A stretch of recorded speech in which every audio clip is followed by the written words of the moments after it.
कौन थे कंस? कंस के द्वारा मारे गए 6 शिशु। पौराणिक कथाएं प्रमाण है कि जब भी धरती पर अधर्म बढ़ा है तो धर्म की स्थापना के लिए भगवान ने अवतार लिया है।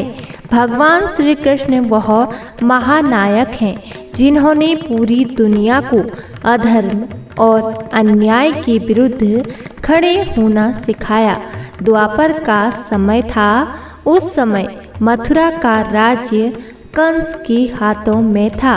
कंस निरंकुश व पाषाण हृदय नरेश था। वैसे तो वह अपनी बहन देवकी से बहुत प्यार करता था, पर जब से उसे मालूम हुआ था कि देवकी का 8वां पुत्र उसकी मृत्यु का कारण बनेगा, तभी से उसने उसे काल कोठरी में डाल रखा था। इसीलिए किसी भी तरह का खतरा मोल न लेने की इच्छा के कारण कंस ने देवकी के पहले 6 शिशुओं की हत्या कर दी थी। कौन थे वे 6 शिशु? ब्रह्मलोक में स्मरण, उद्रित, परिश्रंग, पतंग, शूद्रमृत व घृणी नाम के 6 देवता हुआ करते थे। ये ब्रह्मा जी की कृपा के पात्र थे। इन पर ब्रह्मा जी की कृपा और स्नेह दृष्टि सदा बनी रहती थी। वे इन 6 की छोटी मोटी बातों और गलतियों पर ध्यान नहीं देते थे। इसी कारण उन 6 में धीरे धीरे अपनी सफलता के कारण घमंड पनपने लगा था। ये अपने सामने किसी को कुछ नहीं समझने लग गए। ऐसे में एक दिन इन्होंने बात बात में ब्रह्मा जी का भी अनादर कर दिया। इससे ब्रह्मा जी ने क्रोधित हो इन्हें श्राप दे दिया कि तुम लोग पृथ्वी पर दैत्य वंश में जन्म लो। इससे उन 6 की बुद्धि ठिकाने आ गई और वे बार बार ब्रह्मा जी से क्षमा याचना करने लगे।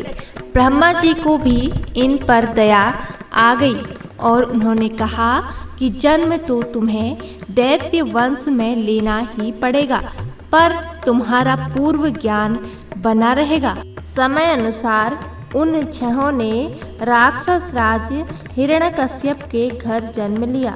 उस जन्म में उन्होंने पूर्व जन्म का ज्ञान होने के कारण कोई गलत काम नहीं किया। सारा समय उन्होंने ब्रह्मा जी की तपस्या कर उन्हें प्रसन्न करने में ही बिताया।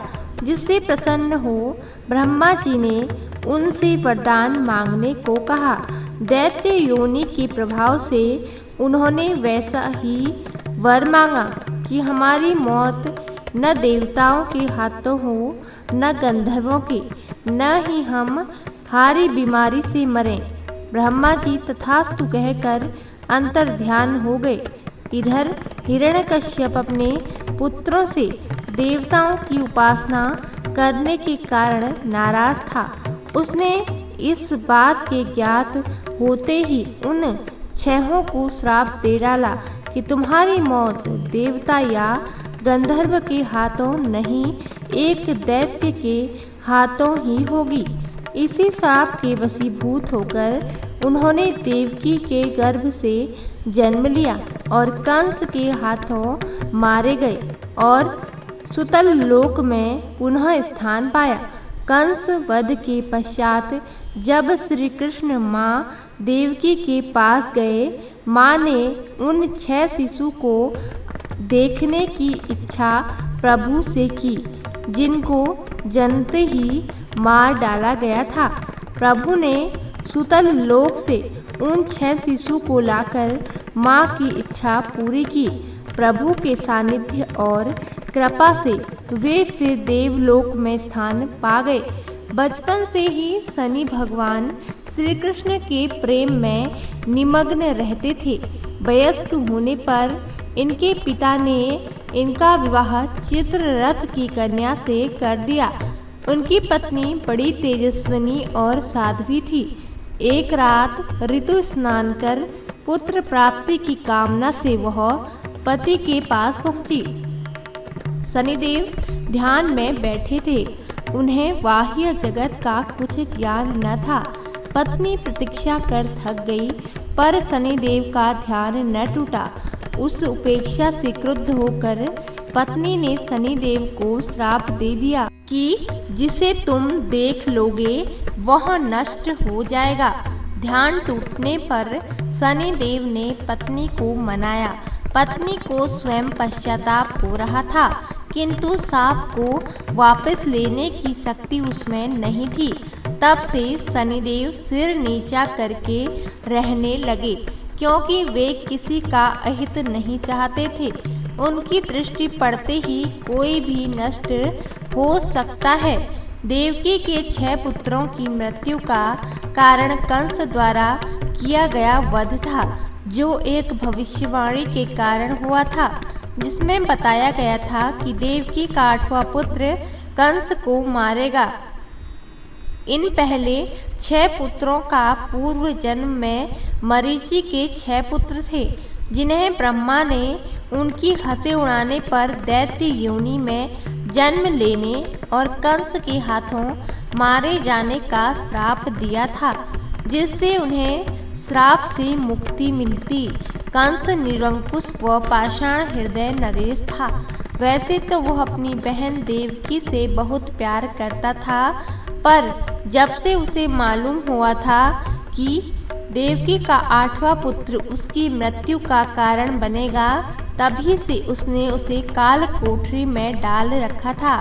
इसीलिए किसी भी तरह का खतरा मोल न लेने की इच्छा के कारण कंस ने देवकी के पहले 6 शिशु की भी हत्या कर दी। देवकी के 6 पुत्रों की मृत्यु का कारण कोई श्राप नहीं था, बल्कि कंस का भय और क्रूरता थी, जो उसने अपनी बहन देवकी से सुनी थी कि देवकी का 8वां पुत्र उसे मारेगा। देवकी के पहले 6 पुत्रों को कंस ने जन्म लेते ही मार दिया, क्योंकि वह कोई भी खतरा मोल लेना नहीं चाहता था और देवकी के 8वें पुत्र से अपनी मृत्यु का डर था। एक अनादरित भविष्यवाचक ने कंस को बताया था कि देवकी का 8वां पुत्र उसका वध करेगा, जिससे भयभीत होकर कंस ने देवकी और उसके पति वासुदेव को कारागार में डाल दिया। देवकी और वासुदेव के पिछले 6 पुत्रों को कंस ने जन्म लेते ही मार डाला। कंस ने देवकी के 7वें और 8वें पुत्रों को भी मारने की कोशिश की, लेकिन 7वें पुत्र को योगमाया ने रोहिणी के गर्भ में स्थानांतरित कर दिया और 8वें पुत्र कृष्ण का जन्म हुआ। तो दोस्तों, आपको यह कथा कैसी लगी कमेंट करके ज़रूर बताएं और हमारे चैनल को सब्सक्राइब ज़रूर करें। धन्यवाद। जय श्री कृष्ण, जय माता दी।